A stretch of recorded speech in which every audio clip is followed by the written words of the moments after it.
В последнее время власть все больше и больше разоблачает своих представителей, которые совсем сошли с ума на сверхпотреблении.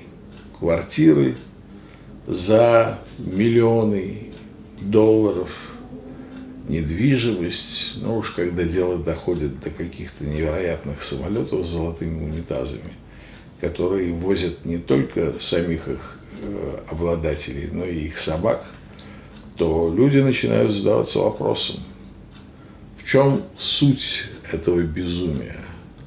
Потому что такие вещи не встречаются больше нигде. Иногда, конечно, можно их было встретить раньше, в свое время, у каких-то индийских раджей, которые действительно сорили алмазами, играли в казино.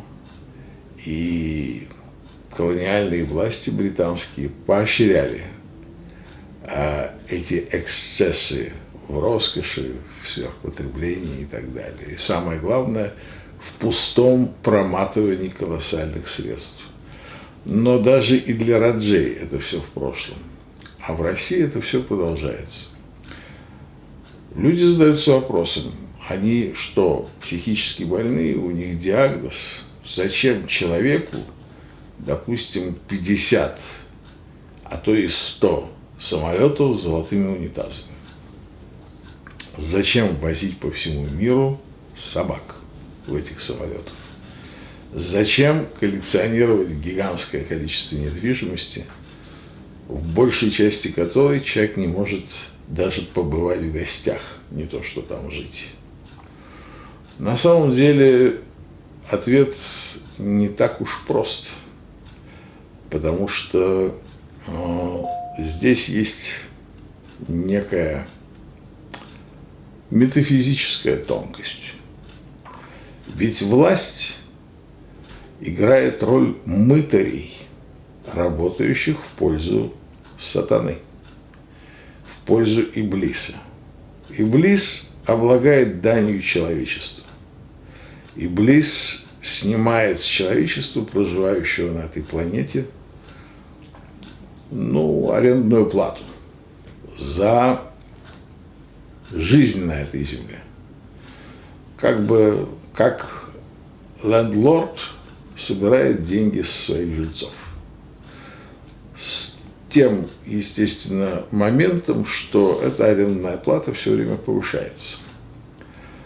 Она повышается, причем таким образом, что производительные возможности человека, возможности людей коллективно, совокупно заработать на то, чтобы рассчитаться с большим хозяином этого мира, князем мира сего, возможности людей за повышением этой арендной платы не поспевают. Это один момент.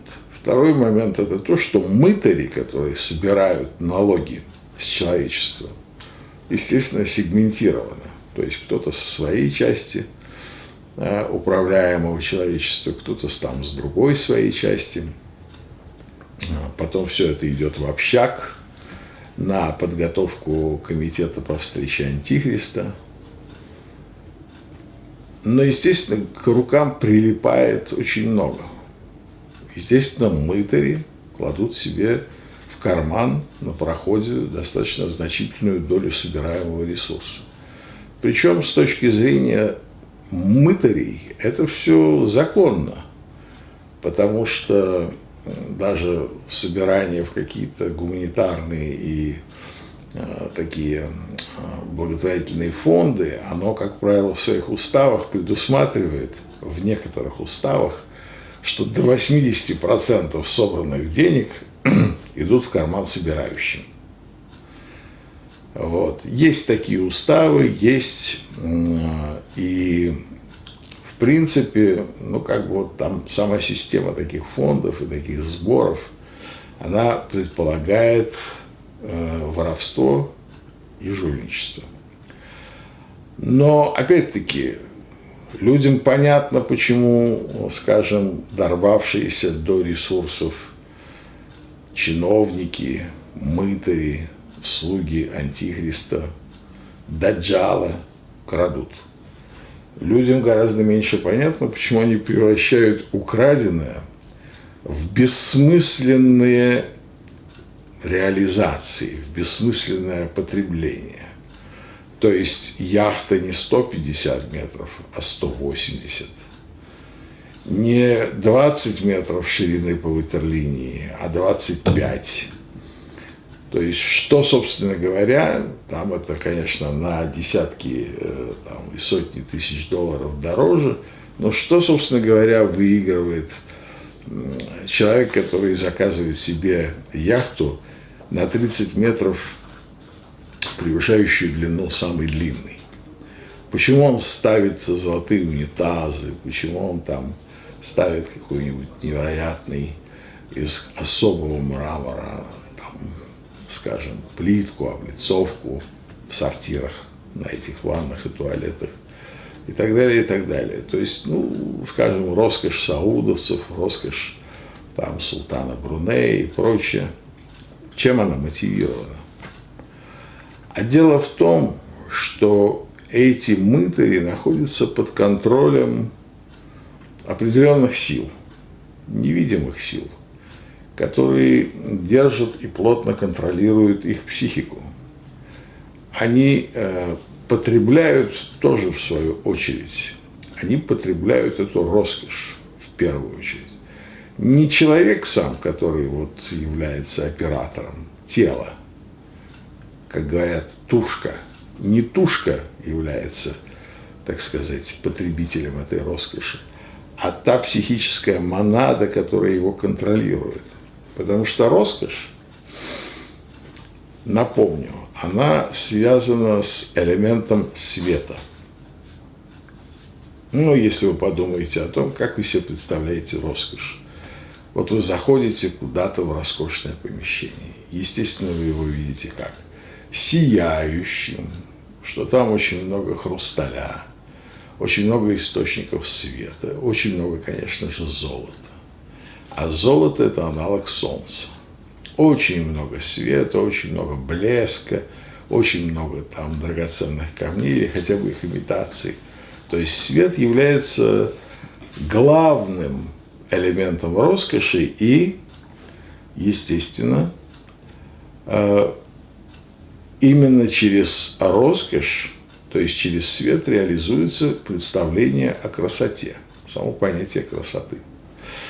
Красота – это в операциях такого рода людей, ну, как некие министры, как некие там эмиры, как некие султаны и так далее, и так далее. Вот тема красоты, она является очень важной. Почему?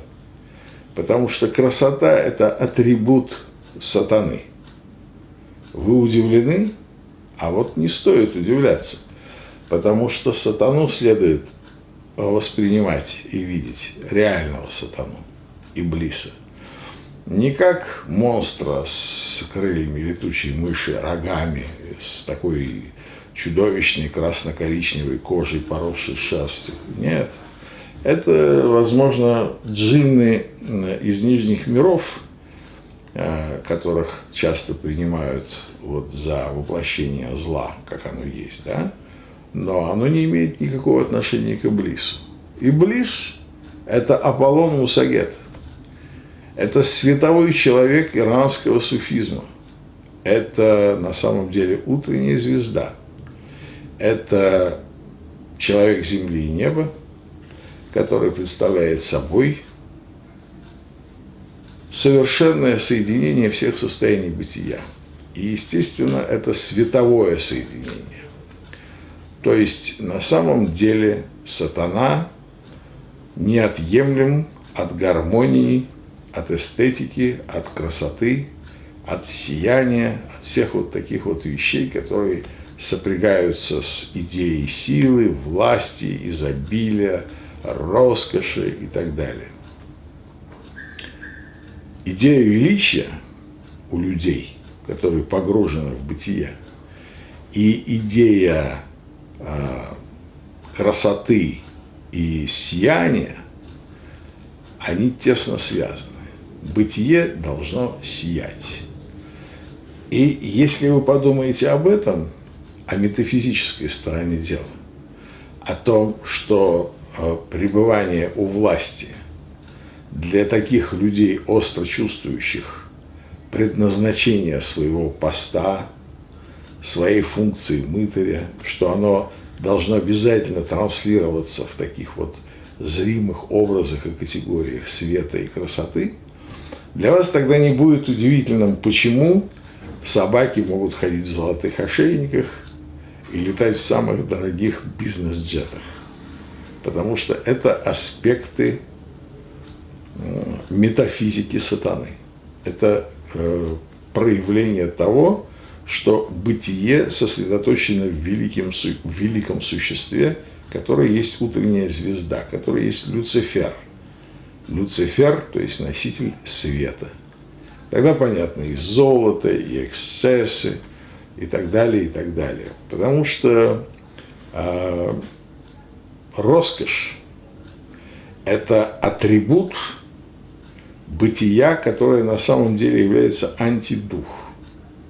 И вот почему всегда монотеистические традиции, монотеистические религии, основанные на откровении единого и единственного Бога, находились в оппозиции к роскоши, к световой метафизике, к эстетике сияния и света, или, по крайней мере, относились к этому крайне подозрительно.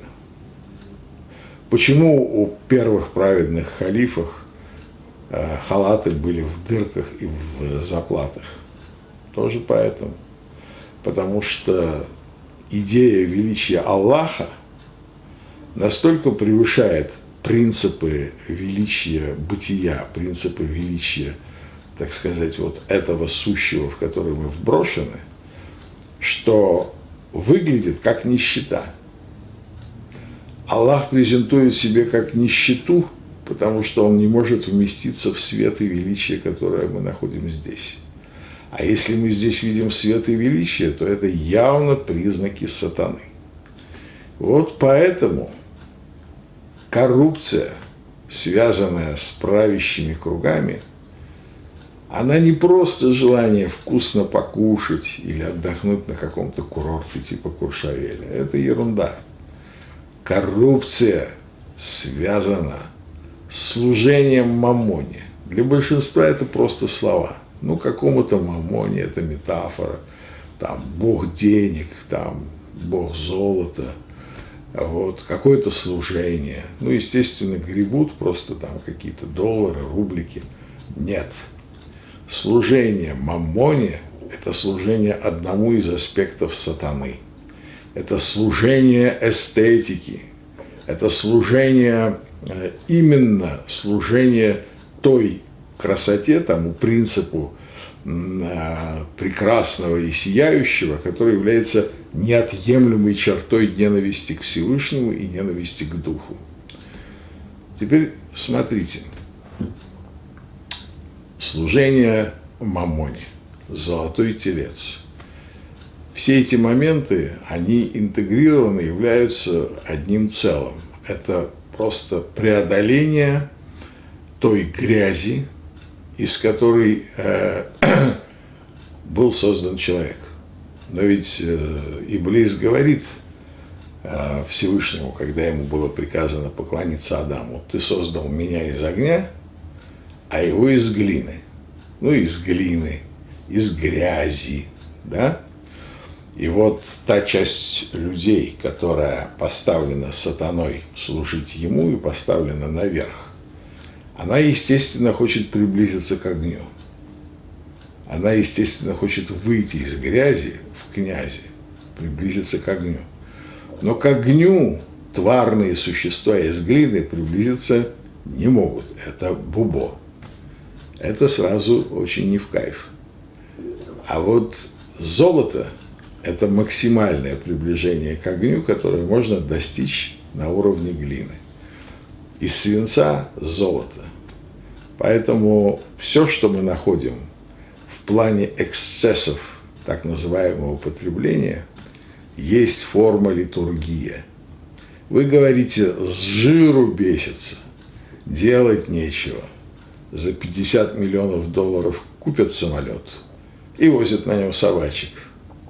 Мол, просто в этих людях сияет какая-то пустота душевная, и они заполняют таким параноидальным бредом богатства свою бессмысленную жизнь. Так-то не так. На самом деле они чувствуют себя жрецами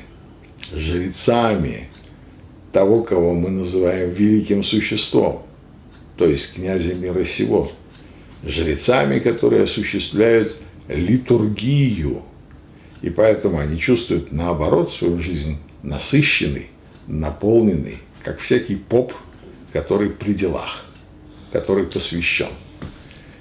Вот мы, единобожники, должны четко понимать, что мы имеем дело не просто с обожравшейся сволочью, а с четко установленным корпоративным заговором во имя пришествия Даджала Антихриста, который опирается именно на роскошь, на сверхпотребление, на золото, на культ красоты, эстетики, на все то, что противостоит духу. Красота – это враг духа, и красота, может быть, спасет мир, но погубит человечество.